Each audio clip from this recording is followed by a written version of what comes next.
হাসরের দিন এক ব্যক্তি দৌড়াইয়া আল্লাহকে ডাকিবে, আল্লাহ না ওই ব্যক্তির প্রতি একটু তাকাবে।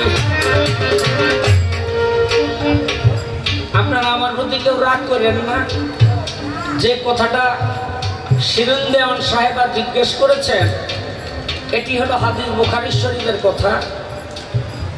আল্লাহ পাক বলে যে সমস্ত মানুষ এই পৃথিবীতে মা এবং বাবাকে কষ্ট দিছে, সে যদি পাহাড় পরিমাণ ইবাদত করেও আমার কাছে আসে, যদি আমার বিচারে সে জান্নাতবাসী হয়, আমি আল্লাহ ওই মানুষের প্রতি তাকাবো না। ভালো করে খেয়াল করবেন, জান্নাতবাসী হয়ে গেছে আল্লাহর বিচারে, কিন্তু আল্লাহ কয় না ওর দিকে আমি তাকাবো না। সূরা লোকমানের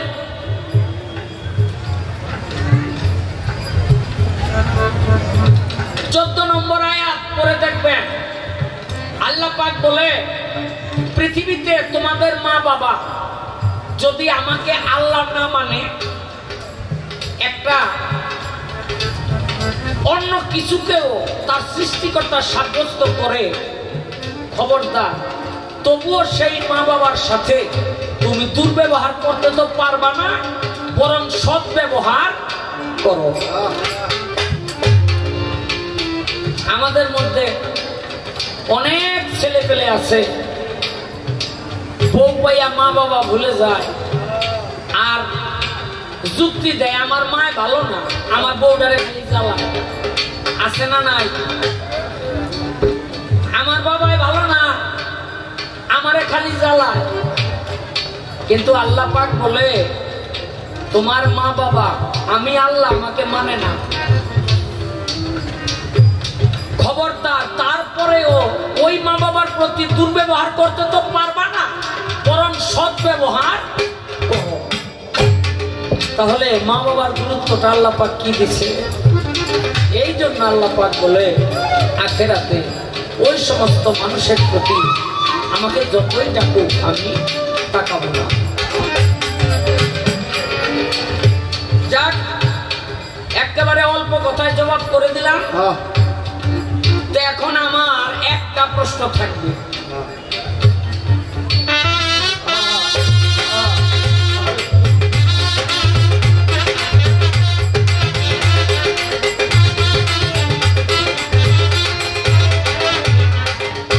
আস্তে আমার নবী করিম সাল্লাল্লাহু আলাইহি ওয়াসাল্লামকে সাহাবীরা কইয়ে, রাসূলুল্লাহ কিয়ামত কোন দিন হবে? আমার নবী কয় শুক্রবার। কয়টা কোন সময় হবে? বলে মাগরিবের ওয়াক্তে। বলে কোন মাসে হবে? কয় মুহররম মাসে। কয় মুহররম মাসের কোন তারিখে হবে? কয় 10 তারিখে। সাহাবীরা কয় ইয়া রাসূলুল্লাহ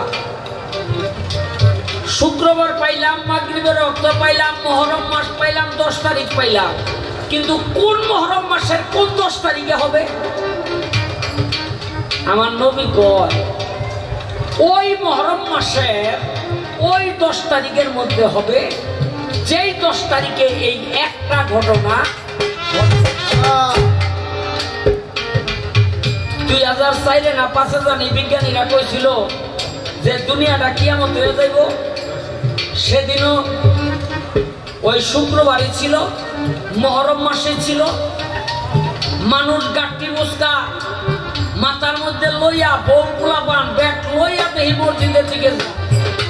কিও কই যা? কয় মিয়া জানেন না বিজ্ঞানীরা কইছে কিয়ামত হয়ে যাব, মরলে মসজিদের ছাদের তলে বইয়া মরবে। তা আমি যাই উল্টা বাসায়, বউরে কই পাখাটা সার, আপা বলে টিপ, আরামে একটু ঘুম দিয়ালো। বউ কয় তোমার কি মাথা খারাপ? আজকে না ব্যাগ ডরে আছে, দুনিয়াটা কিয়ামত হয়ে যাইব। আমি কই তোর যদি আমার মতো ইমানের জোর থাকে তোর লড়টা হইয়া পর, আজকে কিয়ামত হইতো।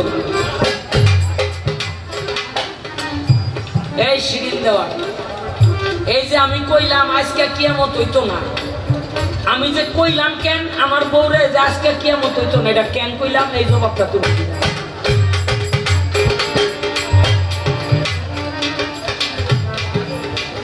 এইটা কিয়ামত হবে না।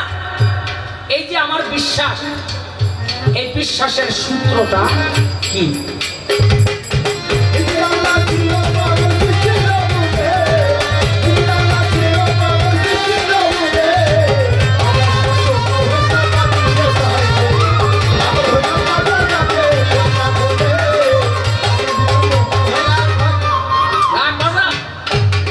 একটা ঝামেলা করে চলে গেছে। কয় আমার নবী কইছে মসজিদ কিয়ামতের সময় মসজিদের মধ্যে যারা আশ্রয় নিব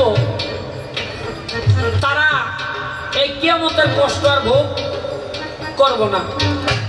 আচ্ছা, আপনাদের কাছে আমার বিচার, এই বিচারটা আপনারা করবেন আর এলো এটা রায় দিব। সেটা কি? বেয়াদবি মাফ করবেন। আমার গ্রামের বাড়িতে আমার বাড়ির উপরে মসজিদ, এটা ব্রিটিশের সময় আমার দাদা পাকা মসজিদ তৈরি করছে। আমি ওই মসজিদালা পাকা মসজিদালা বাড়ির একটা ছেলে, যখন মানুষ খুব কষ্ট করে চলতো। আমি মসজিদ বিদ্বেষী নই, আপনারা কেউ ভুল বুঝবেন না। বর্তমান জামানায় দেখা যায় যে ইয়াবার ব্যবসা করে হাই মসজিদে 1 লাখ ইট দিল, যে হিরোইনের ব্যবসা করে হাই 10 টন রড দিল, যে মনে করেন আচ্ছা মতো করে সুদ খায় সে মনে করেন 10টা এসি দিল, আরেকজনের জায়গা লইয়া ভেজাল এই জায়গা হাই দিয়া দিল মসজিদের মধ্যে। এরকম আছে না নাই? আছে না?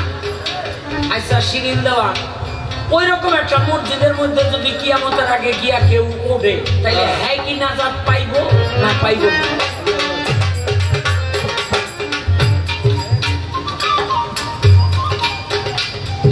যদি বলো পাইব তাইলে এরকম মসজিদে আমরা সবাই বানাবো, আর যদি কেউ পাইব না তাইলে মসজিদ বানানোর ক্ষেত্রে আমাদেরকে আরো সতর্ক হতে হবে। এটা হলো আমার একটু তার কথার মধ্যে লোক না ধরে গেলাম আর কি, আর কিছু না।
আপনারা সবাই ভালো আছেন তো? আছি। প্রতিপক্ষ শিল্পী বিভিন্নভাবে কিছু মাসলা দিয়ে আপনাদেরকে বোঝানোর চেষ্টা করলেন, খুবই ভালো লাগলো। কিয়ামত এমন জিনিস, কিয়ামত কখন কিভাবে কোন টাইমের মধ্যে হবে এ বিষয় নিয়েও সে আলোচনা রাখলেন। কি বললেন? রাসূল পাক সাল্লাল্লাহু আলাইহি ওয়াসাল্লামকে তার সাহাবারা জিজ্ঞাসা করলেন, হুজুর কিয়ামত কখন হবে? তিনি বললেন মুহররমের 10 তারিখে, শুক্রবার মাগরিব ওয়াক্তে। এককভাবে সাহাবাদেরকে সেই দিন রাসূল পাক সাল্লাল্লাহু আলাইহি ওয়াসাল্লাম বোঝাইছিলেন।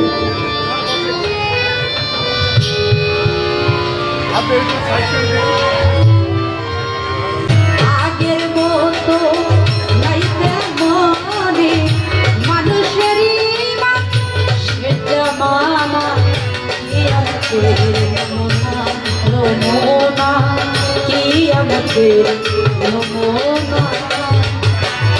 আগের মতো নাইতে মনে, আগের মতো নাইতে মনে মানুষের ইমান, সেটা মানা কি আমাদের নমুনা, নমুনা কি আমাদের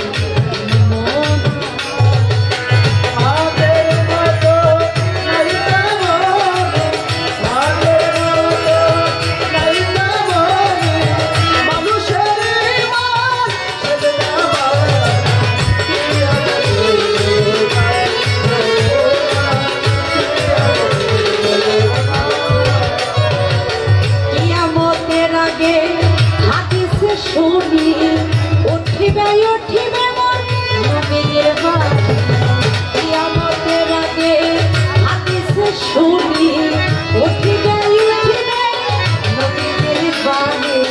প্রথমে ঈমান উঠিবে সুবহান, প্রথমে উঠিবে সুবহান, প্রথমে ঈমান উঠিবে সুবহান, উঠিবে আলতো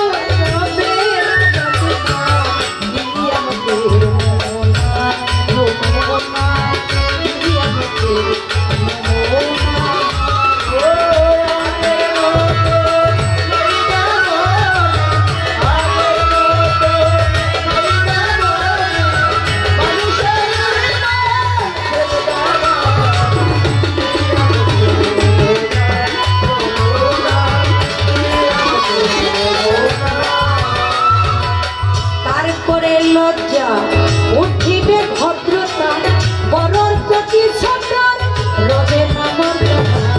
তারপরে লজ্জা উঠিবে ভদ্রতা, বড়র প্রতি ছোটর রবে না মর্যাদা। মানুষে মানুষে রবে না মহব্বত, মানুষে মানুষে রবে না মহব্বত, মানুষের স্নেহ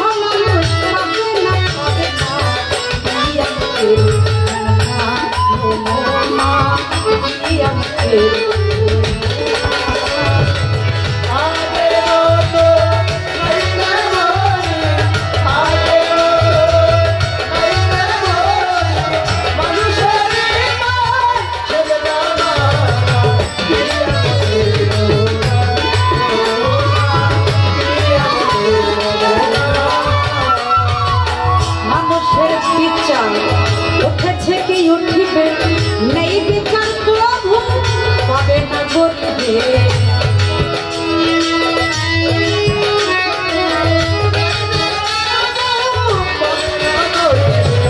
মানুষের বিচার উঠেছে কি উঠিবে, নেই বিচার প্রভু পাবে না গরিবে। উঠায়া নিবে,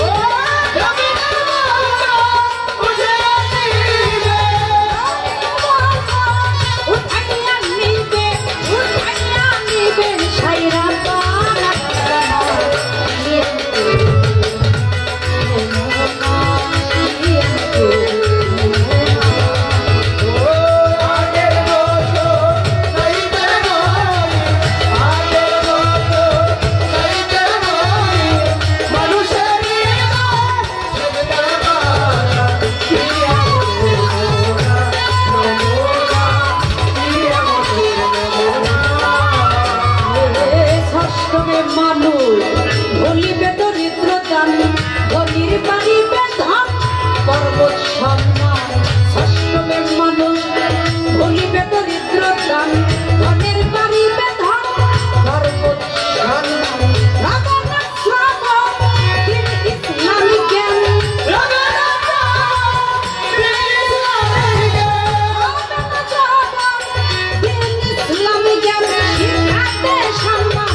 পাশে বাড়ি থাকে,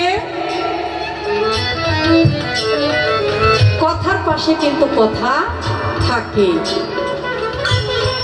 প্রতিপক্ষ শিল্পী যেই হন, যত কথাই বলেন, আপনারা ভুলে যাবেন না যে কথার পৃষ্ঠে তো যে কথা নাই।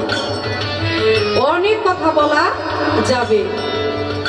বলার আগে আমাদের গানের মঞ্চে উপস্থিত হয়েছেন মাননীয় ডিসি সাহেব, আমার পক্ষ থেকে প্রাণ ঢালা শুভেচ্ছা জানাই, তাকে অনেক সালাম শ্রদ্ধা জানাই, ধন্যবাদ জানাই তাকে যে আমাদের এই সার্বিক আয়োজন যার এত অবদান রয়েছে। আমার কাছে প্রশ্ন করেছে শাহ আলম সরকার, যাকে আসরের ভূমিকাটা দেওয়া হয়েছে। এটা কোনো ওই ধরনের প্রশ্ন না, কাউন্টারমূলক একটা প্রশ্ন রাখছে। সেটা হলো, আপনাদের ঘরে তো বিবি আছে, কিয়ামত তো হবে, কিয়ামতে সুকরা, কিয়ামতে কুবরা, নিম কিয়ামত, শেষ কিয়ামত। তো কিয়ামতের তো অনেকগুলো প্রকার রয়ে গেছে। এখন বিবির কাছে যদি কোনো স্বামী বলে আজকে কিয়ামত হবে না, কিন্তু সেটা কিভাবে বলবে যে আজকে কিয়ামত হবে না? তো কথাটা তো একটা আধ্যাত্মিকে চলে গেল। কিয়ামত আজকে হবে না, বিষয়টা তো আপনারা কিছুটা অনুভব করেছেন। সেটা পুরুষের মতো পুরুষ হইতে হবে, কি ঠিক কিনা বলেন? শাহ আলম সরকারের মতো হইলে কিন্তু হবে না।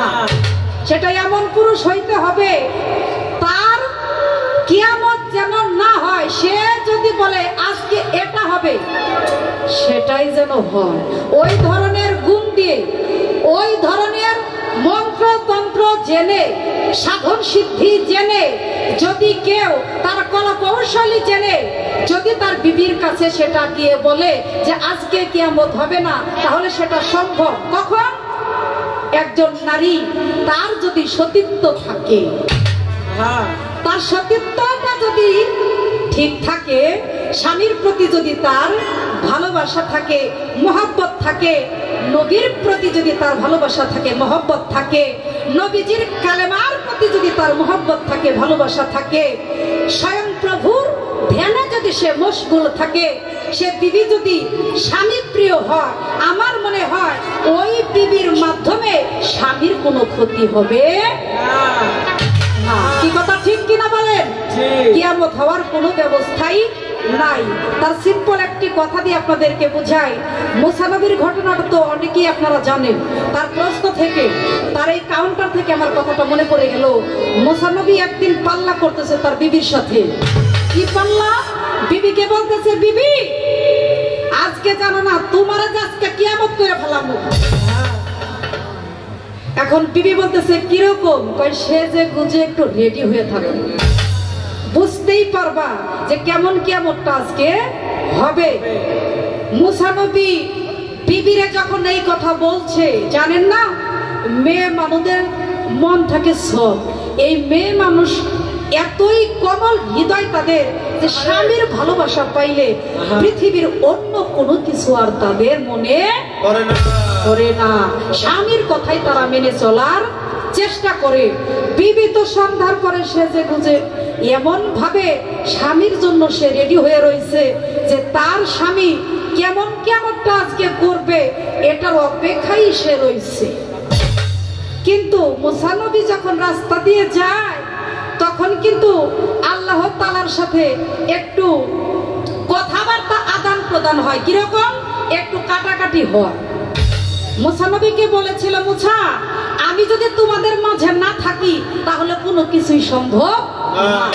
আর মুসা নবী বলেছিল, আপনি না থাকলেও আমি অনেক কাজ সম্ভব করতে পারি। তো এ কথা বলার পর আল্লাহ তাআলা বলে, ঠিক আছে তাহলে এখানে চ্যালেঞ্জটা হয়ে যাক, আমি না থাকলে কোনো কাজ হয় কিনা। তখন মুসা নবী বলেছিল, ঠিক আছে আজকে রাত্রেই তা প্রমাণ হবে। আমার আল্লাহ তাআলা বলে, ওরে মুসা তুমি তো জানো না আমি যে কি, আমি আল্লাহ কি পারি। আমি চাইলে আসমান ও জমিনকে আমি 1 মিনিটের মধ্যে কিয়ামত করে দিতে পারি। আর তুমি বললা তুমি পারো, কেমন পারো দেখি। সন্ধ্যার পরে বাড়ি গিয়েছে, বিবির বিছানায় গিয়ে এমন ঘুমাইছে সারা রাত্র পার হয়ে গেছে। সকালবেলা বিবিও জাগ্রত হইছে, সেও জাগ্রত হইছে, দুইজনে এখন বলা বলি করতেছে। স্ত্রী বলতেছে, স্বামী গো তুমি বললা কিয়ামত করবা, আজকে সারাটা রাত্র কিভাবে কোন দিক দিয়ে চলে গেল তুমিও কিছু টের পাইলা না, আমিও তো টের পাইলাম না। বলে বিবি ঘটনা একটা ঘটছে। বলে কি? যে এখানে আল্লাহ তাআলাকে খুশি রাখা, তাকে হাজির নাজির রাখাটাই সবচাইতে আমাদের জন্য শ্রেষ্ঠতম ছিল, কিন্তু তাকে হাজির নাজির রাখি নাই। রাস্তা দিয়ে সকালবেলা চলে যায়, আল্লাহ তাআলা মুসা নবীকে হাসি দিয়া বলে, কি মুসা আজকে কিয়ামত করলা না? আর মুসা নবী মুখটা একটু মলিন করে বলে, হে প্রভু তুমি যেখানে থাকো না, তোমার রহমত যেখানে থাকে না, সেই কাজের মধ্যে তোমার রহমত বর্ষিত হয় না, সেইটা কোনো ভালো কাজই হয় না। তাহলে শুনেন, বিবিরে বলবে কিয়ামত হবে না, অত সোজা কথা না। ওই আল্লাহ তাআলার নৈকট্য লাভ করতে যেজন পারছে তার মুখে এটা শোভা পাবে, যে পারে নাই সে তো তাড়াতাড়ি ধ্বংস হয়ে যাবে। একজন নারীর মাধ্যমেই সে ধ্বংস হইতে পারে, একজন নারীর মাধ্যমেই সে জয় হইতে পারে। কি বলেন আপনারা, কথা ঠিক কিনা? অরিজিনাল একজন নারীর মাধ্যমে একজন পুরুষ বেঁচে থাকতে পারে। যেই নারী পুরুষের মতি রক্ষা করতে পারে, যেই নারী পুরুষের সেই মতি রক্ষা করতে পারে না, সে কোনো নারী না। আর মতি রক্ষা করতে পারলে সেই পুরুষ 1000 বছর বেঁচে থাকে, তার কিয়ামত হয় না, তার ক্ষতি হয় না। এর চাইতে বড় মিসাল, এর চাইতে বড় কথা আমার কাছে আর নাই। কারণ যেহেতু হাদিস কোরআনের কোনো প্রশ্ন নয়, এটা যুক্তিসঙ্গত কথা। চেষ্টা করলাম আপনাকে মীমাংসা করার জন্য। এবার বলেছেন মুহররমের 10 তারিখে হবে কিয়ামত, আসলে কোন সময় হবে? এখন যে ভাবে সূর্য উদয় হচ্ছে কোথা থেকে? এখন সূর্য উঠছে হলো পূর্ব থেকে পশ্চিমে, তাই না? কথা ঠিক কিনা বলে? এমন একটা সময় আসবে, ওয়াক্ত থাকবে মাগরিবের, একটি দিন এমন থাকবে 4টি দিনের সমতুল্য একটি দিন থাকবে, আর ওই একটি দিনে বার শুক্রবারই থাকবে। কিন্তু একটা বিষয়, সমস্ত কিছুর প্রতি যখন আমার আল্লাহ একদম ঘৃণা করবে, সমস্ত কিছু যখন আমার আল্লাহ ঘৃণার নজরে এসে যাবে, কাহারও রূপ থাকবে তখন তার, তখনই আল্লাহ তাআলার গায়বের মাধ্যমে, তার কুদরতের মাধ্যমে, আমার আল্লাহ তাআলার ইশারায় তখন ওই যে ইসরাফিল ফেরেশতাকে সিংহা লাগায়া বলবে, ঘোষণা দিয়ে দাও আমি খুব তাড়াতাড়ি কিয়ামত করে দেব, এই পৃথিবী আর আমি আনাম রাখবো না। তখন কি হবে? উল্টা হয়ে যাবে। উল্টা কোনটা? এখন যেমন সোজা, আর তখন কি হবে? পশ্চিম থেকে সূর্য যখন উদয় হবে, বিষয়টাই উল্টা হয়ে গেল। তার মানে আল্লাহকে যখন অমান্য করা হবে, রাসূলকে যখন অমান্য করা হবে, তখনই পশ্চিম থেকে সূর্যোদয় হবে, আর তখনই আল্লাহর হুকুমে এই পৃথিবী কিয়ামত হয়ে যাবে এবং ধ্বংসপাত হয়ে যাবে। এটাই ঘটবে, এটার অপেক্ষায় আপনারা থাকেন। আরেকটি কাউন্টার প্রশ্ন। কি প্রশ্ন? সেটা বলেছে, আমি একটি কথা বলেছিলাম যে কিয়ামত যখন শুরু হবে, ওই কুবরা যেই কিয়ামতের নামটি, ওই কিয়ামত যখন শুরু হবে, তখন যারা নাকি বাইরে থাকবে, যারা নাকি খারাপ কাজ করবে, তাদের কোনো রেহাই নাই। আর যারা মসজিদে মসজিদে, মাদ্রাসায় মাদ্রাসায় থাকবে, তারা কিছুটা নাজাত পাবে। এখন আমাকে আমার কথাই বলেছে যে তাহলে একটা কাজ করি, কিয়ামত হওয়ার সময় তাহলে গাড়ি যা আছে এগুলো এক জায়গায় করে আমরা যেন মসজিদের ভিতরে যাই, যেন আমরা নাজাত পাই, আমাদের যেন কোনো ক্ষতিগ্রস্ত না হয়। তবে আপনাকে একটা প্রমাণ দেই, আবু হুরায়রা রাদিয়াল্লাহু আনহু থেকে বর্ণিত করা হয়েছে, হুরায়রা থেকে বর্ণিত করা হয়েছে, আমার রাসূল পাক সাল্লাল্লাহু আলাইহি ওয়াসাল্লামের শ্রেষ্ঠ অন্যতম একটি কালাম, সেটা হলো কালেমাত লা ইলাহা ইল্লাল্লাহু মুহাম্মাদুর রাসূলুল্লাহ। যদি এই কালেমার প্রতি কারো বিশ্বাস থাকে, আমি তাকে বলি যে কিয়ামতে কুবরা, যখন এটা কুবরার কথা বলা হয়েছে, আপনি বোধহয় শুনতে একটু মিস্টেক করেছেন। ওই কিয়ামতে কুবরাটা যদি শুরু হয়, তাহলে অবশ্যই মসজিদের ভিতরে থেকে যদি সে নামাজে রত থাকে, রাসূলকে যদি স্মরণে রাখে, ঈমান আমান যদি তার ঠিক থাকে, রাসূলের কালেমার প্রতি যদি তার মহব্বত থাকবে, অবশ্যই অবশ্যই হাদিসে প্রমাণ করে অবশ্যই সে পাপ থেকে নাজাত পাবে, কিয়ামতের কষ্ট থেকে সে নাজাত পাবে।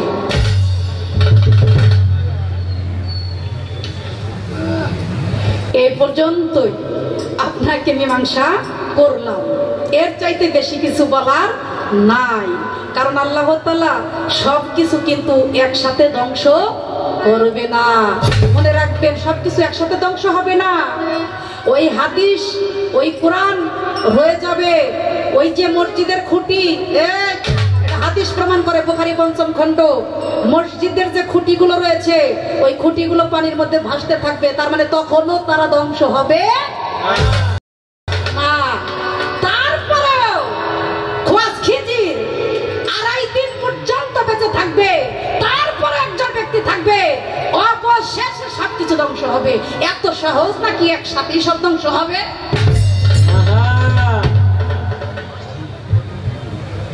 যার যেমন কর্ম, কর্ম অনুসারে সে টাইটেল পাবে।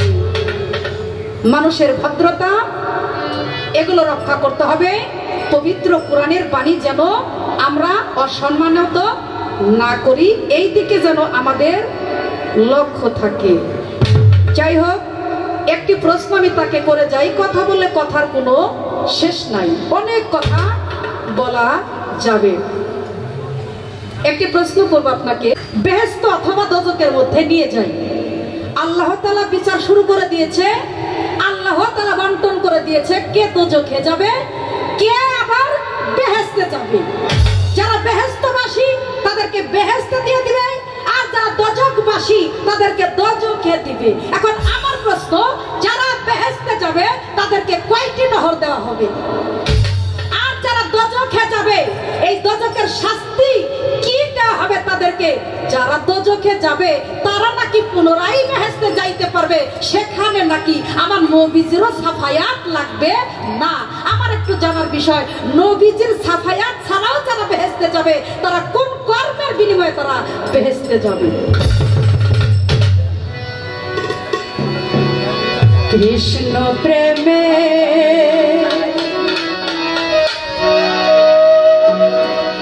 ভরা দেহ,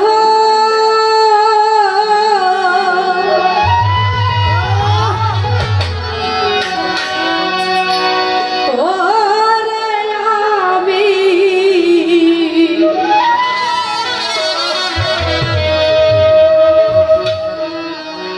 কি দিয়া জোড়াই বলো সখী, আমি কি দিয়া জোড়াই বলো সখী, কৃষ্ণ প্রেমে পড়া দেহ, ওরে আমি কি দিয়া জোড়াই বলো সখী, আমি কি দিয়া জোড়াই বলো সখী, কে বুঝবে অন্তরের ব্যথা, কে বুঝবে অন্তরের ব্যথা, কে বোঝাবে আখি,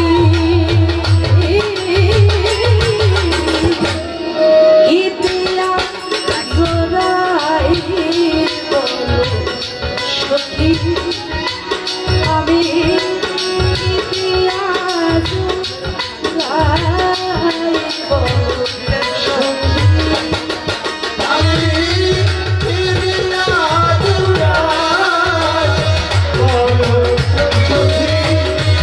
আমি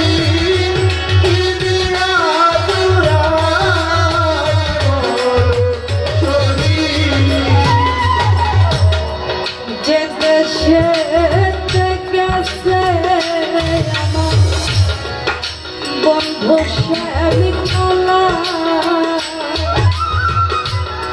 সে দেশে আমি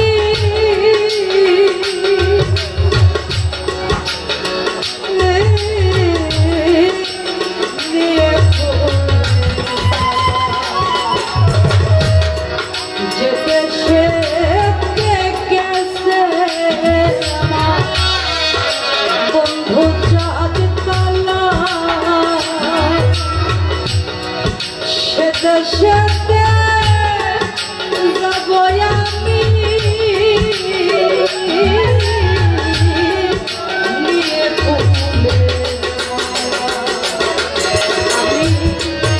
ঘুরিব গায়ে যোগী বেশে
তোমরা যদি দেখে থাকো আমার চাঁদ কালারে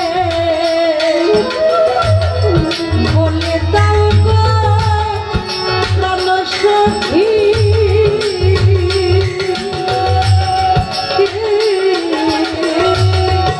তার খবর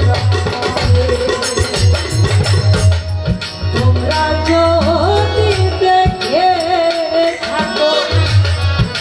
আমার চাঁদ কানারে বলে দাও গো প্রাণ সখী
কালা চাঁদকে হারিয়ে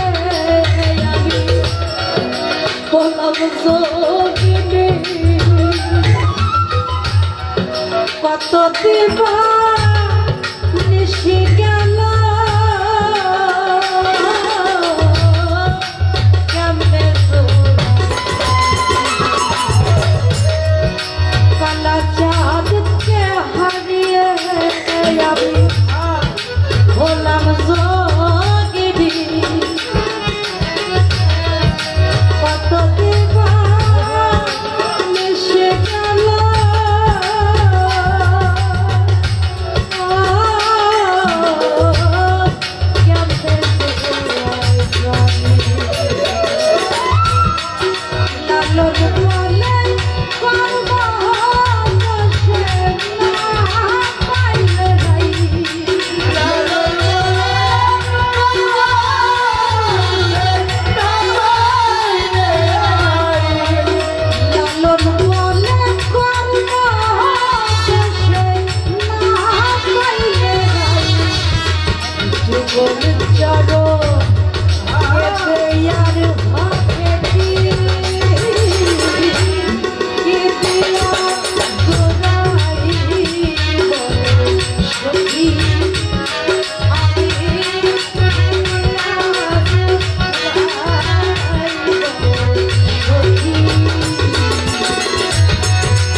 কোকিল যদি এবার একটা সঙ্গী বেছে নেয়, হয়তো 2-1 বছর পর আবার একটা সঙ্গী বেছে নেয়,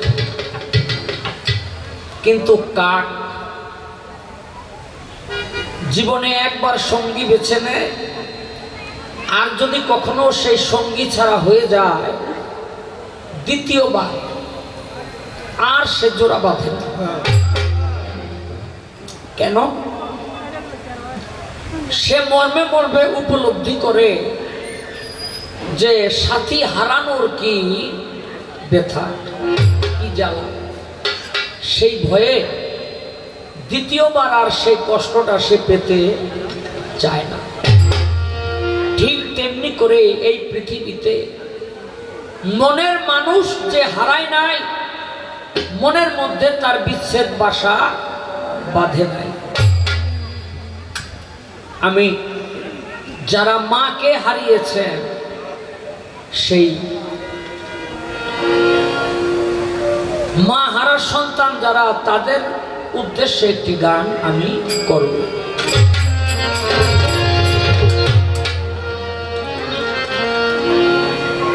তিন মুষ্টি মাটি নিয়ে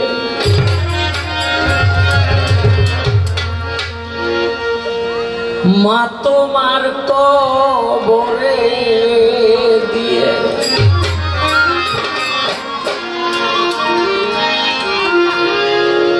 তিন মুষ্টি মাটি নিয়ে মা গো তোমার কবরে দিয়ে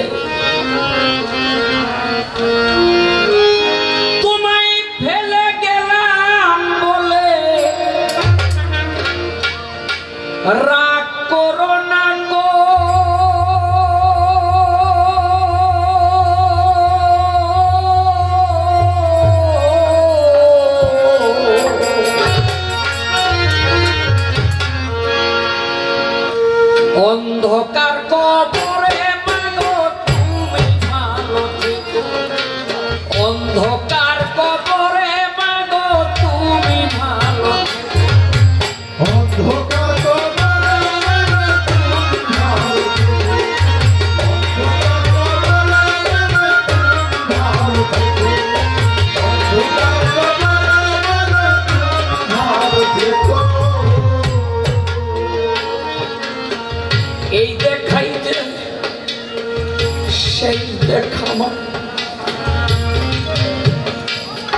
মাগো তোমার মুখখানি তোমার আমার দেখা মাগো আর হবে না এই দেখা তো সে দেখা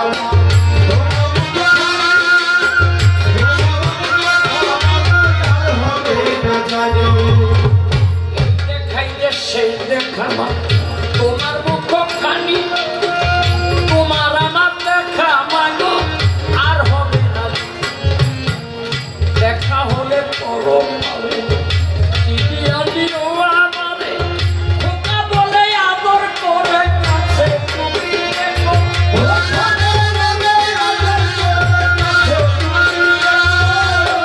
খোকা বলে আদর করে কাছে তুমি দেখো অন্ধকার কবরে মাগো তুমি ভালো থেকো অন্ধকার কবরে মাগো তুমি ভালো থেকো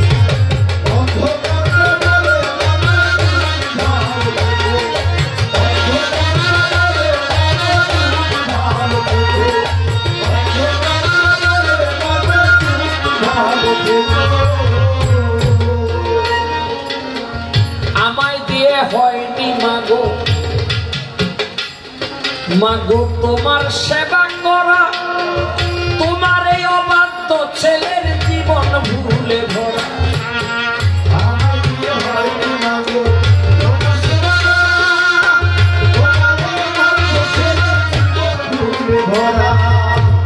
আমায় দিয়ে হয়নি মাগো তোমার সেবা করা তোমার এই অবাধ্য ছেলের জীবন ভুলে ভরা ভুল করেছি মা পারলে করে দিও ক্ষমা আমার করা ভুলগুলো মা ক্ষমার চোখে দেখো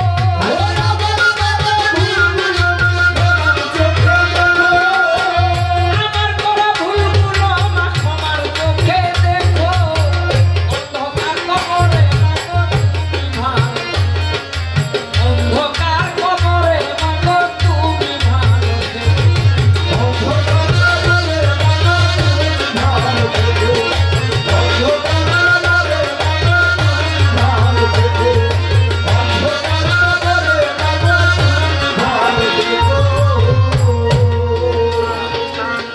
শায়ালম সরকার বলে মাগো আজ বুঝেছি আমি